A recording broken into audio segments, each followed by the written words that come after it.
Welcome food fans, picky eaters, the flavor curious, and everyone in between. Nothing makes good food better than good conversation. And your table is ready. Welcome back to another episode of the Food For ThoughtCast with your hosts, Melissa Reagan and Steven Gonzalez. But you can call them Chef.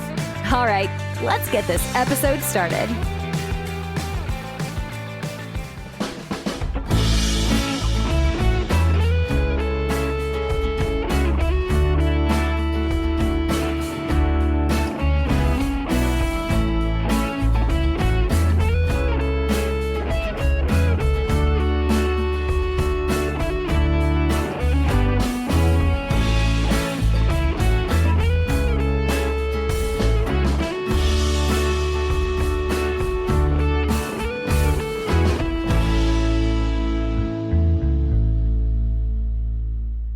Hey there, food fans. Welcome back to the Food for ThoughtCast with me, your host, Melissa Reagan, and my co-host with the most, wherever you are. Where'd you go? Chef Steven Gonzalez. What's up, buddy? It's like we're going to touch fingers like an ET.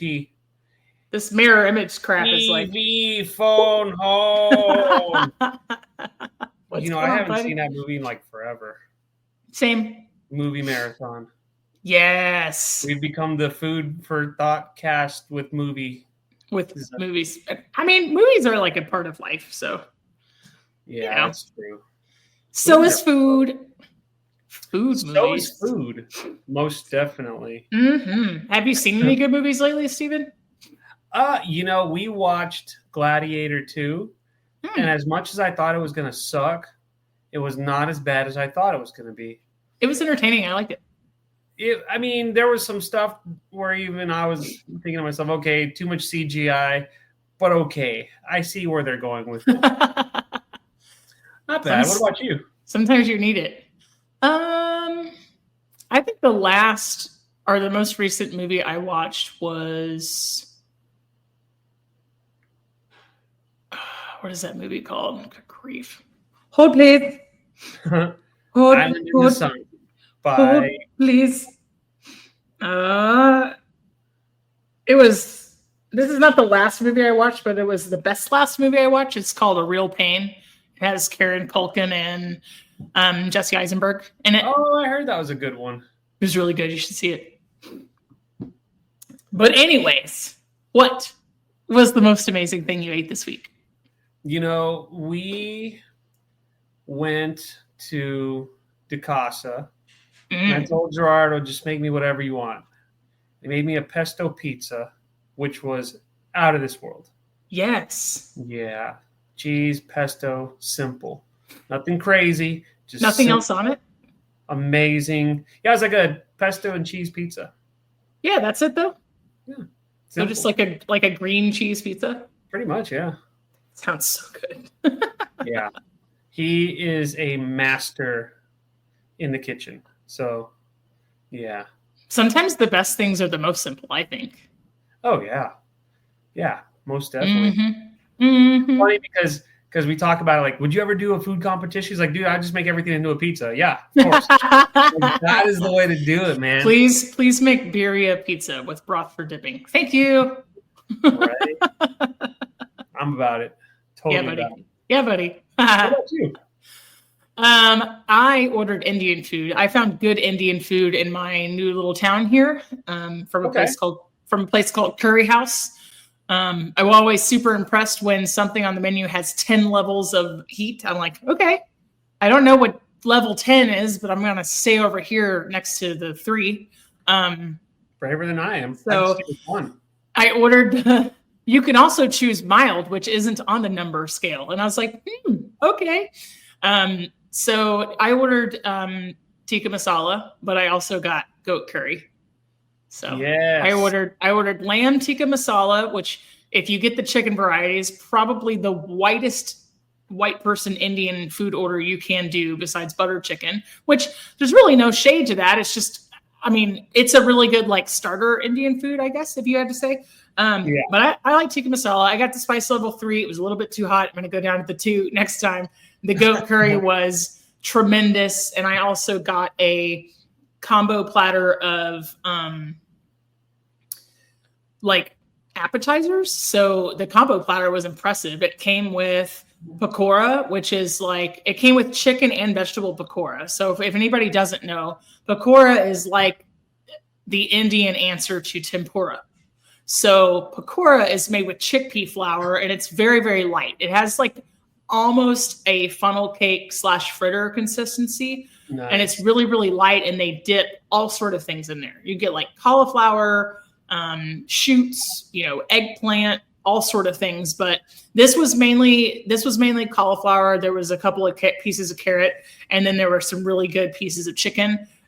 Everything's seasoned really, really well, like coriander, cumin, lemon, fenugreek, a little bit of like paprika. There can be chili powder, but it's really, really good. And they sent it with all the things, all the dipping, like the tamarind chutney, the mint chutney, this kind of like spicy bright red pickle that the only way I can describe it is it's like really similar to kimchi.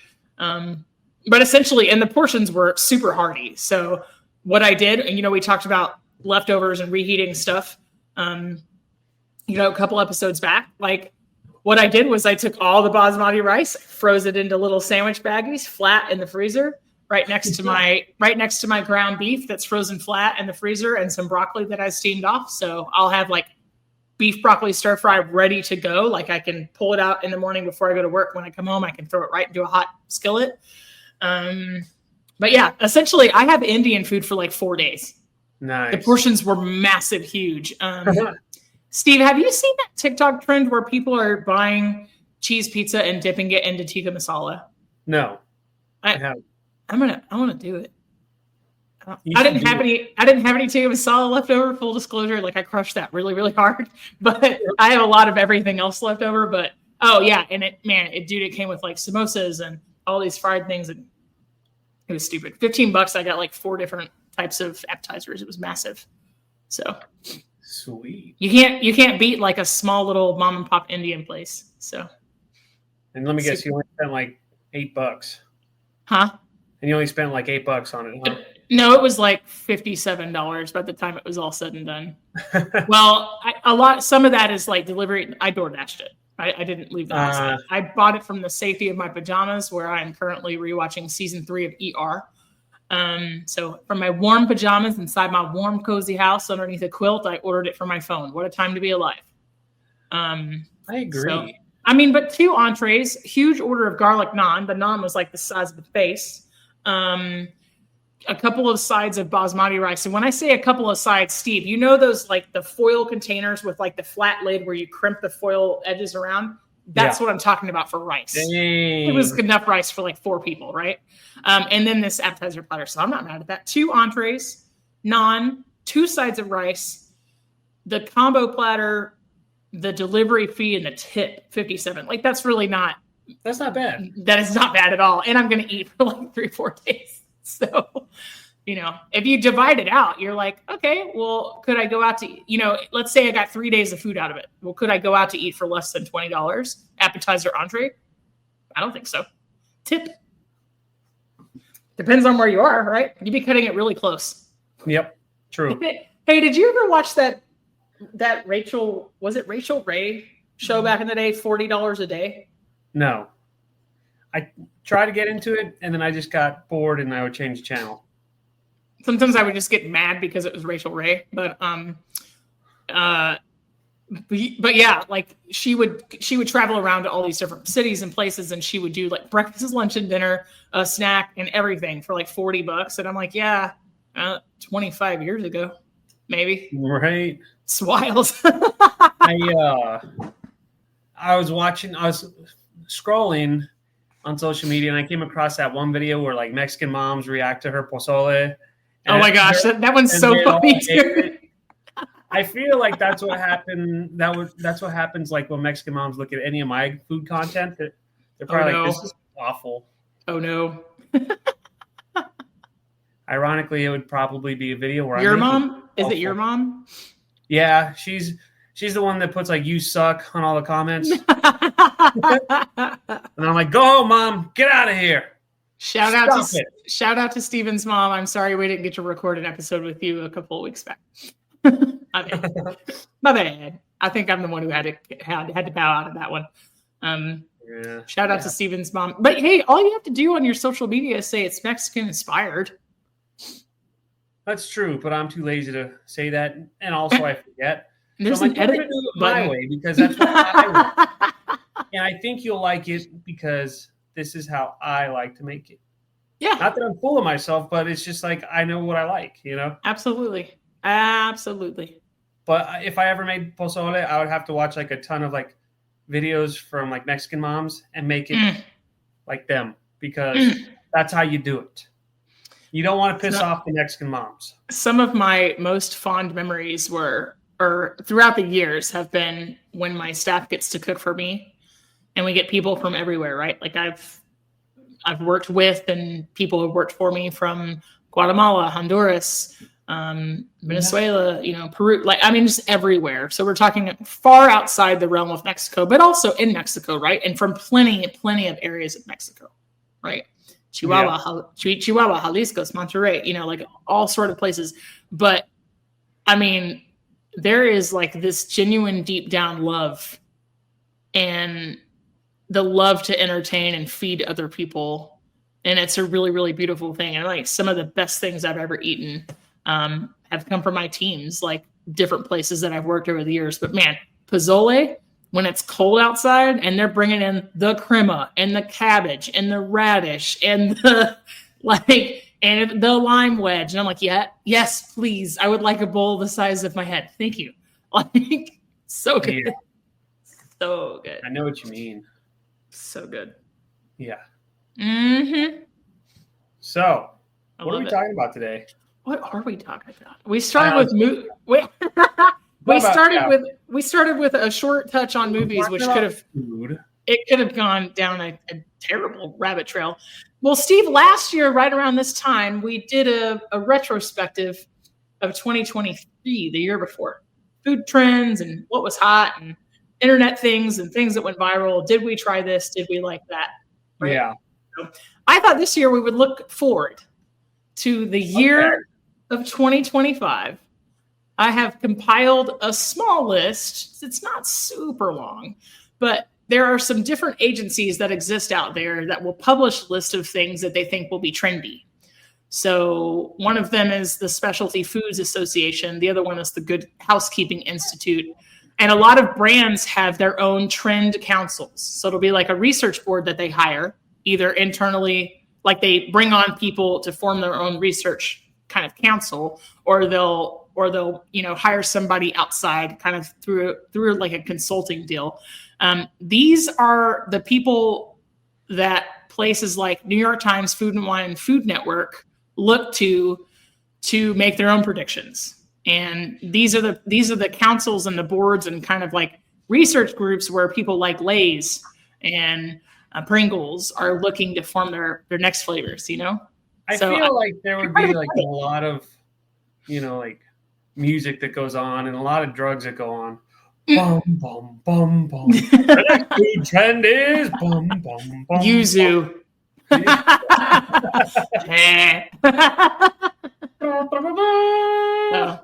It was actually kind of interesting to learn, how much work and money goes into it. And they really want to know what the next big thing is so that everybody can do it. The next big thing is going to be, I don't know. You touched on one earlier. Pizza. I touched on one. Pizza and tikka masala. Well, you're going to get in trouble for that. Ew. Steven. I totally meant like just like that. You took it to a whole nother level of. No, you were going there. Steven. So a bunch of very large, very well-known brands in the United States, kind of like Haagen-Dazs, Starbucks, and Walmart, will all jump on trends as soon as they come out. A really good example of this is 2008's, drum roll please, salted caramel. It had to be everywhere and in everything. So that's true. Yeah. It's still everywhere on everything. It's still everywhere. It's like indulge in that. It is long lasting. Where are you at on salted caramel? I love it. It's amazing. I especially like a salted caramel like latte or something Heck yeah, buddy. Yeah. I'm all about it. I really like the idea of its application in a broader sense. And what I mean by that is adding salt to sweet things to make them taste better. Yeah, most definitely. So, ice cream, it needs a little salt. I'm not saying like I'm dumping salt or soy sauce like on ice cream, but just the idea that you got to have something to cut the sweet or it's too sweet. Yeah, true. So one of the trends that they say are going to go away this year and be replaced by something else is sweet and salty to be replaced by sweet and spicy. Sweet and spicy? Mm-hmm. I mean, those two combinations don't suck, but it's not quite like because I'll do like the dark chocolate with like chilies in it and stuff like that. That's not bad. I like that stuff a lot, actually. Yeah, I don't mind it at all. So if you were given the choice between the two, sweet and salty, sweet and spicy, what would you pick? Sweet and salty. Yeah. Because I mean, that's just what I've always done. Yeah. So yeah. Do you have a favorite sweet and salty combination? I think we already touched on that. Salted caramel. Yeah. That's your favorite? It's like my indulgence. Yeah, that's what if I had to pick one every time. But not like two foods that you would put together? Oh, like you mean like French fries and a Frosty? Sure, something like that. Is there anything that's your go-to sweet and salty? I like how salted caramel accomplishes that all in one go. Don't get me wrong. Yeah. But I mean, no, I don't really do anything crazy that's like sweet and salty, like in dishes. I think mine is probably like chocolate peanut butter and pretzels is kind of like my holy grail of like a Take 5 bar is like, that's my jam. Yeah. So that doesn't suck. It doesn't suck. So yeah. All right. You ready for this? Okay, let's do it. I think one of these things is already here, but I think it's gonna continue to take off even more. So the Specialty Foods Association predicts that snacks for dinner is going to be the prevailing trend of 2025. So I think there's like girl dinner, but I think this is taking it to a next level of some sort. Okay. So dinner. Like so seemingly lots of little things thrown together. I mean, if I have to see another things on a board though, I think I'm gonna lose my mind. I'm not about that because like I want a meal, you know what I'm saying? Like snacks are great, don't get me wrong, but I don't like snacks as a meal. Like I feel like I'm missing something a lot of the times, you know? What if it is something, I don't know. I think that the term snack is extremely broad, right? You're right. Sometimes I feel like if you had enough of a snack on a plate, it could qualify as a meal. And sometimes I feel like the rules really don't make a difference. Like the rules are completely arbitrary, right? As a snack, I could cut up leftover steak and dip it in barbecue sauce with a toothpick, and it would be a snack. What makes that a meal? Me adding potato and a vegetable? You know what I mean? 2 pieces of bread.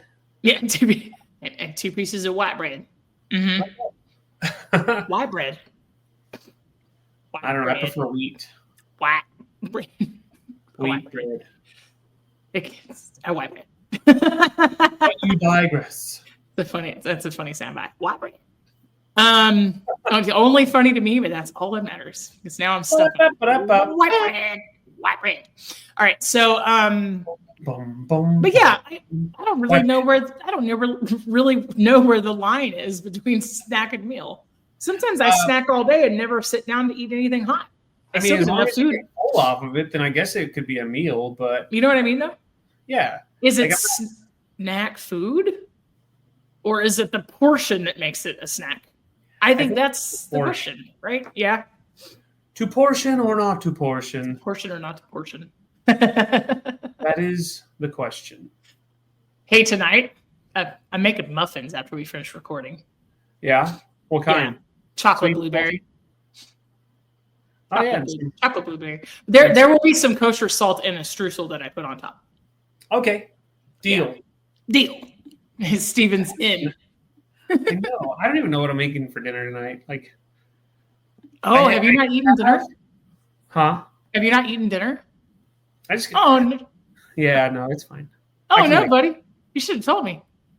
I mean, I have stuff pre-made, but I just don't want to do it. Like it's part of the meal prep, and I just had this conversation with Steve last night where I texted him. I was like, I just bought this much money worth of groceries. I got all these things. I made all the things, and I just DoorDash Indian food. Why am I like this?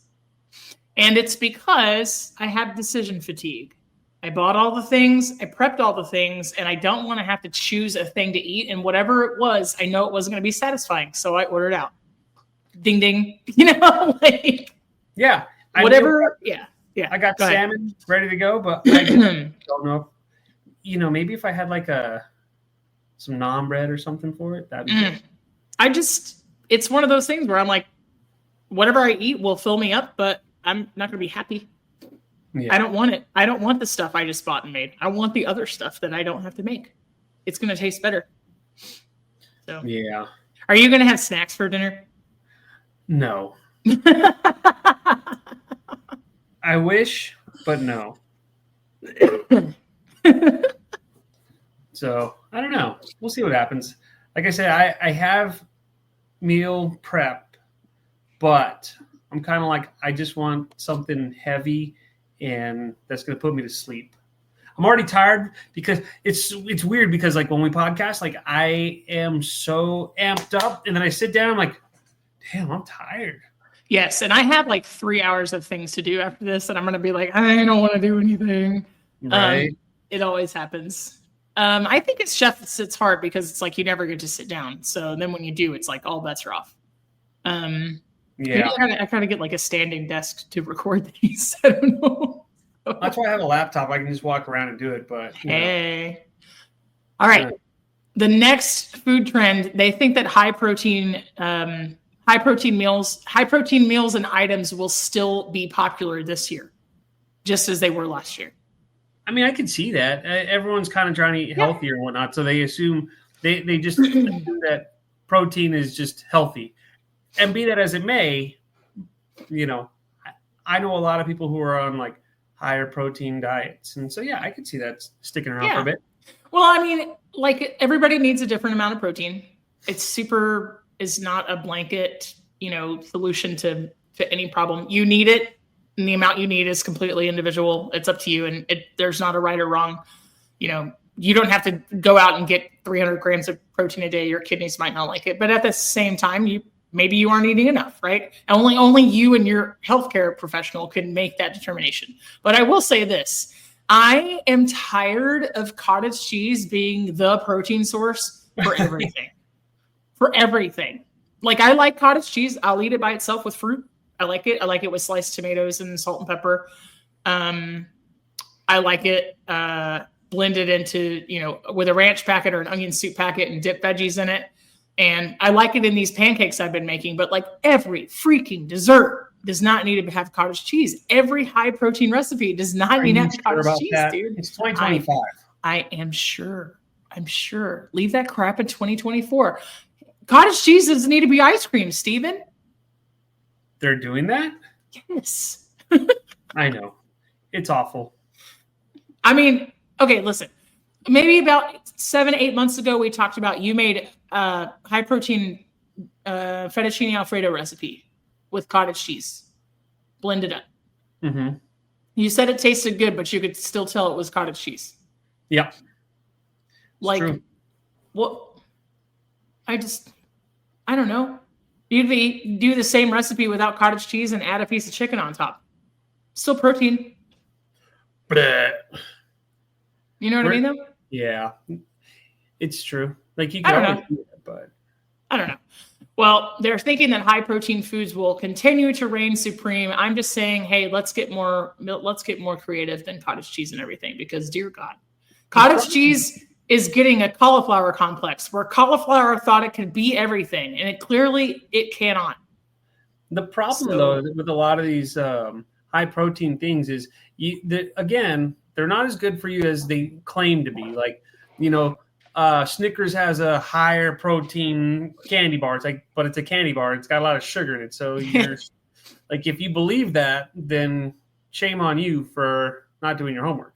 Like, well, I mean, I think it's a sliding scale, right? Like if somebody using buzzwords to get people to buy their candy bar. But if the only thing that a person was going to eat was a candy bar and they chose that over a regular version and they got more protein as a result, I don't think that's necessarily a loss. I mean, you just don't know like everybody's like situation. You know what I mean?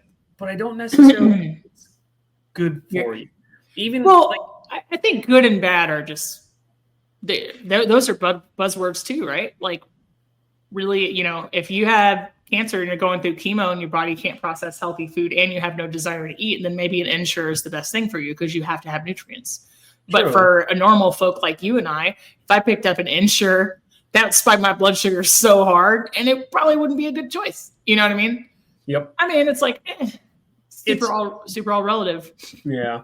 I mean, and they're even coming up with like beef jerkies and jerky sticks and stuff like that are higher protein, and they're supposed to be like lower sugar, but they still have a lot of crap in them, They do. So, well, jerky is like ultra processed, but you can make it at home in a dehydrator without all the things you got to add to it to preserve it.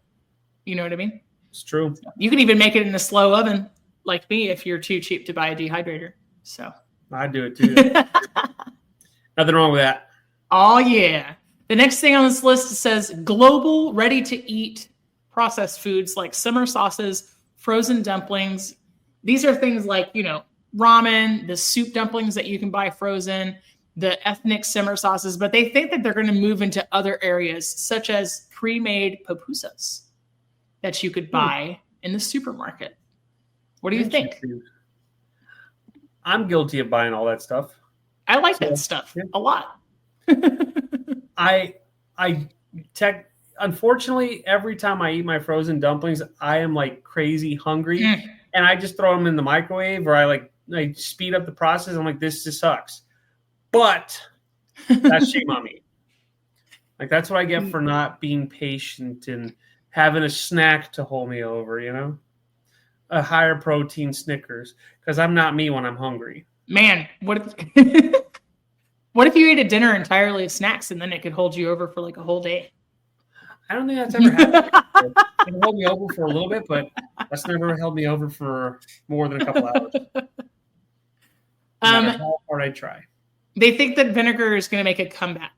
So infused vinegars and drinking vinegars like shrubs, like you might see in mocktails and cocktails. So acid. Thinking acid is one of the prevailing flavor trends of 2025. Any specific vinegar? So drinking vinegars, or sometimes they're called shrubs. Usually these are vinegars that are made by fermenting fruits like you usually wouldn't see.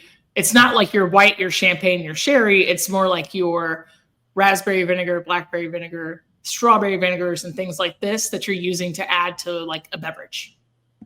So I would be about it. Yeah, I'd try it. Yeah. I mean, so there's the low and no alcohol movements. I actually just listened to this fantastic episode of the BBC food program where they talked about zebra striping.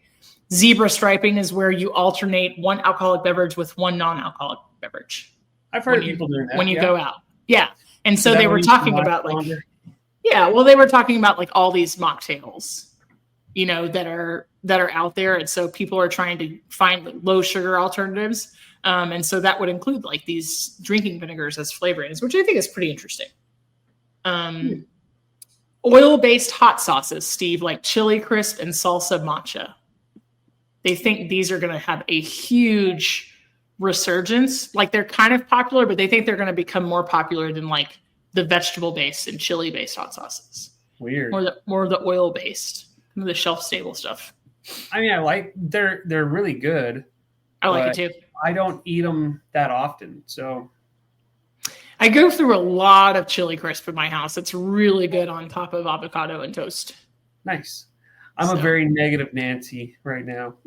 Like all these food trends, like some of them are like, okay, yeah, I'm about that. And then like the hot sauces and all that stuff, like, I can take it or leave it. Yeah. I mean, it's all relative, right? These are just the things that they've studied that they think are going to become trends. And a year from now, we could look back and say, like, that never happened. Whoever came up with this trend Stupid. Right? You stupid. Botanicals and florals like lavender and bergamot. I like lavender a lot. I don't use it very often, but I like lavender. I like lavender in potpourri, and that's it. I don't want it in my food. If I have lavender in my food, it's something very light. Like the essence, you get like the essence of it, and even then you get it so light that you have to really taste for it. You know what I'm saying? Yeah. Yeah, I like things like rose hips, hibiscus is a good one. That's a really good example of like a culinary floral. Cherry blossom, like in a tea or something like that. But lavender is just one of those that just, it gets me right here. And if I get too many florals on the nose, I'm like, this is like soap. Nope, can't do it. Yeah. So yeah, I'm just like, ugh. It's not my favorite. Bergamot, I am insanely fond of, though. I love Earl Grey everything. I've used bergamot oil and extract in pork dishes if you caramelize onions to their super duper sweet with a little bit of acid, and that bergamot is like a really nice undertone to that. I've used bergamot in cakes. I like it in pastries. Like, I love that. Just not lavender. So, yeah. From Food and Wine, they say fruits like dragon fruit, guava, and passion fruit are going to continue to become more popular and in the mainstream, but they also think there's going to be a resurgence of interest into things like luxury produce, and so this includes the pink pineapples. Have you ever tried one of those? I haven't tried a pink pineapple. I haven't either. I've tried pink lemons. Those are pretty good. Yeah. Is that real? Yeah, totally. Yeah, I forgot where I got them from, but I think it was a farmer's market. But what's it taste like? It was like, let me see. So you get a little bit of that acidic, but it's not as acidic. Oh, I see. It kind of looks like a grapefruit on the inside. Okay. Yeah, they're pretty good. Like, I won't eat them straight up like a orange or grapefruit, but yeah, they're pretty good. I love that. They go good in like cocktails and stuff like that. Nice. Some vodka, some sparkling water, some pink lemons, a lot of salt. Yeah. Stuff. All right, then. The Good Housekeeping Institute is thinking that organ meats are going to have their day in 2025. No, they've never gone away to me. No. They've always been popular to me. Yeah, but they're going to get popular with other people. That's people are going to start eating liver. Is that what you're telling me? I was eating liver way before it was cool. It was eating before it was cool. Also, sourdough in products other than bread. So they think that companies are going to start to find inventive ways to use sourdough discard, like cookies and crackers and pasta, which I think is awesome. I think I'm already starting to see that, no? Yeah, I think there's a little bit of it out there, but I think what they're thinking is that it's going to become the next big trend. Yeah. What about the Michelin Guide says that they think there's going to be a new focus on elevated plant-based dining. Elevated plant-based dining. So the article goes on to say that this won't be marketed toward people who are already vegan, but it'll be marketed as a way to get people to eat more plants for a variety of reasons. But these will not be like the Boca burgers and Gardein, chicken nuggets that you see in the store. These are going to be like Michelin Guide worthy plated experiences, which I think is pretty cool. That is pretty cool. So I like it. Then, like, I'm sure that there's been plenty of Michelin plates that are it's already happening, right? It's got to be. I think that what they are thinking is that it's going to become more ubiquitous, like it multiple. I'm sure there's, one city has one great vegan place or another city has this such and such, but I'm thinking that they're predicting that it's going to be like one or two items on every menu is going to start to be more common. I mean, it's already happening, so I like it. I'm not disappointed by it because there are some places that are really good. Yeah, there are some places that are really good. Yeah. So they think that hot maple, this comes from Food and Wine, thinks that hot maple will take over hot honey. Hot maple will become the next hot honey. I wonder what it would be used on. I want it on a pile of fried chicken. Okay. That actually doesn't sound bad at all. Mm-hmm. Yep. The National Restaurant Association thinks that Gen Z will continue doing things that they have called, quote, freaky mashups. This is when you find things like pickle flavor where it doesn't belong. So Gross. it's more of the TikTok stuff, right? Yeah.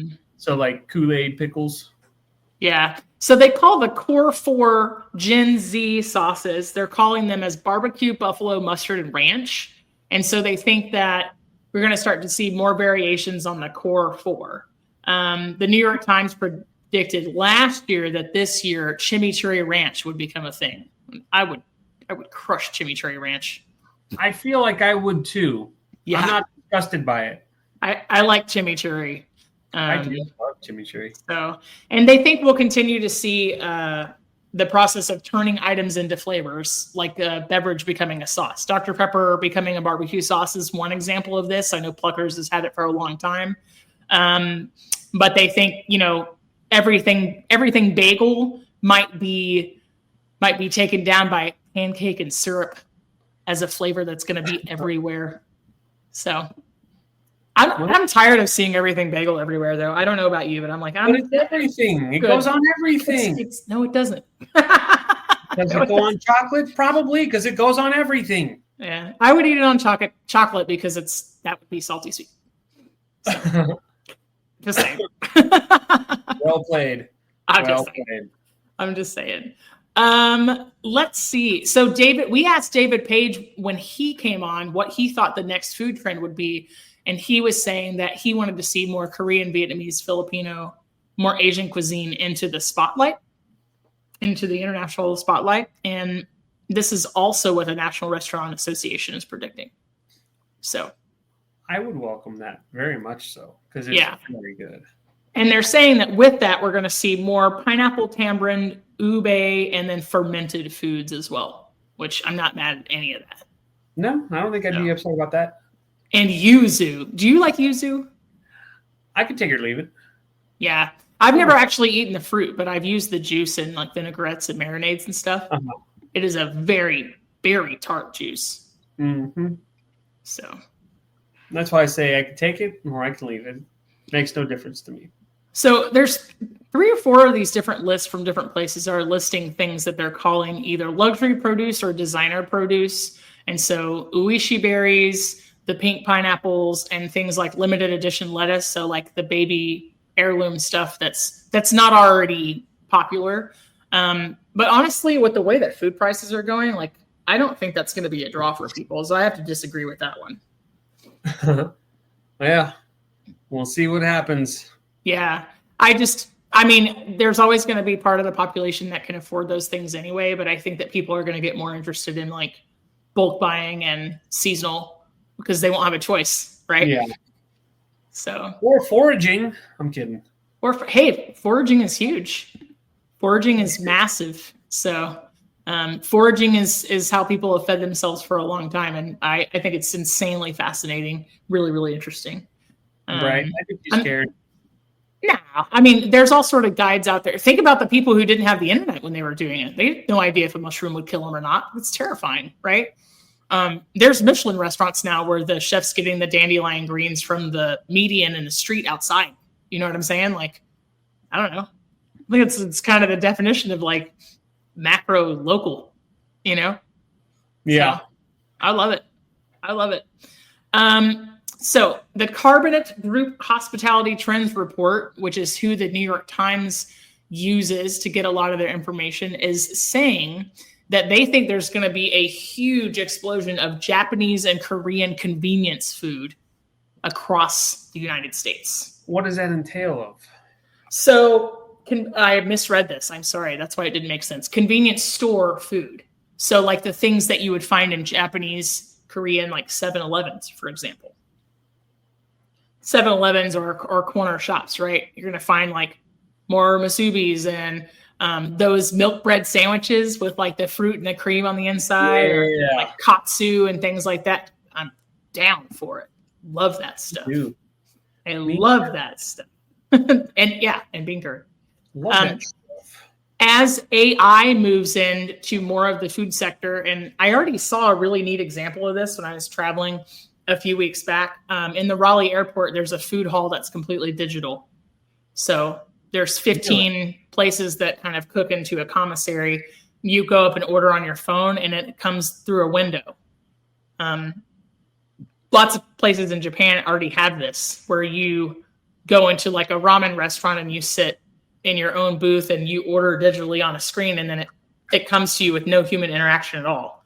So they think self-serve ramen concepts are going to be all the rage, and that there's going to be more like AI, assisted type dining experiences, which I think is pretty cool. Yeah, I agree. Yeah. So, and I like ramen a lot. Ramen is good. I like it so much. Life. Not really. Ramen is like, dude, it is, I eat a whole lot of it. So I'm not going to lie. I'm not going to say it's not life. I'm not going to say it's life, and I'm also not going to say it's not life. So, yeah. I think my blood is like 30% ramen right now. A lot of sodium in there. All right. So some of the flavors of the year, some of the things that they're calling the flavor of the year: pistachios. Okay. I feel like that's already been done, but okay. Miso. Again, I can remember when that was a big thing, like in 2011, 2010. Yeah, I think it's like those flavors don't suck. There's nothing wrong with it. If it makes a comeback, that's great. But yeah, I think it's cyclical, right? Everything kind of has its day and then comes back around. And I mean, 2008 was like sriracha had freaking bacon everything, bacon everything, especially. And then you got the bacon chocolate bars and the bacon candy bars and everything else. Mm-hmm. So they think that it'll be that type of year for pistachios, for miso. I wish, though, that when people used miso, they would use like the more hearty, complex color variations of it. Yeah. Like just not that there's anything wrong with regular old miso soup. Like if you're going to eat it at a place where you're going to have sushi and it's like the white miso, that's cool. But dude, the red miso is so much better in my opinion. Yeah, I agree. So, and please use it for things that aren't soup. Good Lord. It's awesome. So it's awesome. It's awesome. Yeah, this is kind of what I got. These were the most interesting things. A lot of the list had overlap, of course, because they're looking at different parts of the country, and a lot of the trends will overlap between states and regions. They think there's also going to be a revival of kind of this like 80s style decadence, which is going to make caviar more popular again. Yes. So I'm like, hey, when was it not popular? Just saying. I don't know. The last few days we've been watching TV, and they've been, incorporating caviar. Like in at least 3 different shows that we were watching. Like, it's cool.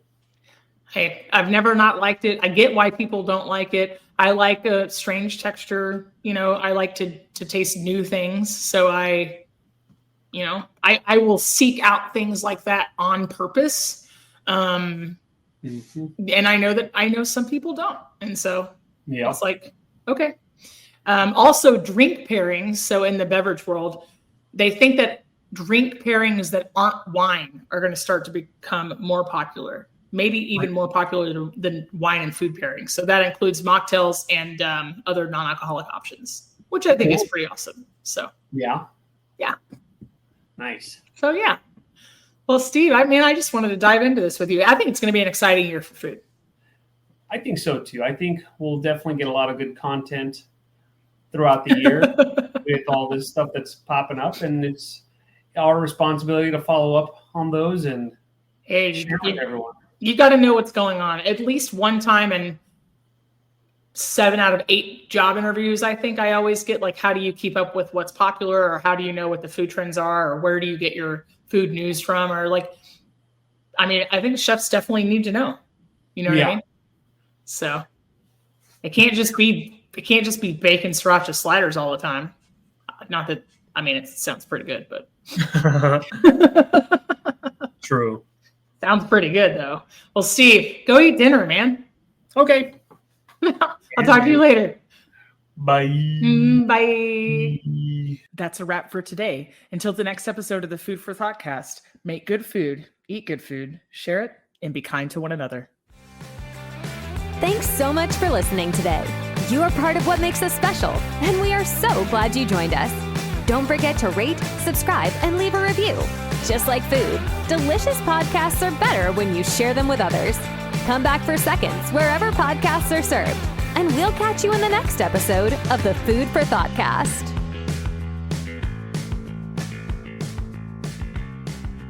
You can find us on Facebook and Instagram at the Food for ThoughtCast or at www.foodforthoughtcast.com, where you can link to all podcast players, or you can send us an email at foodforthoughtcmc@gmail.com.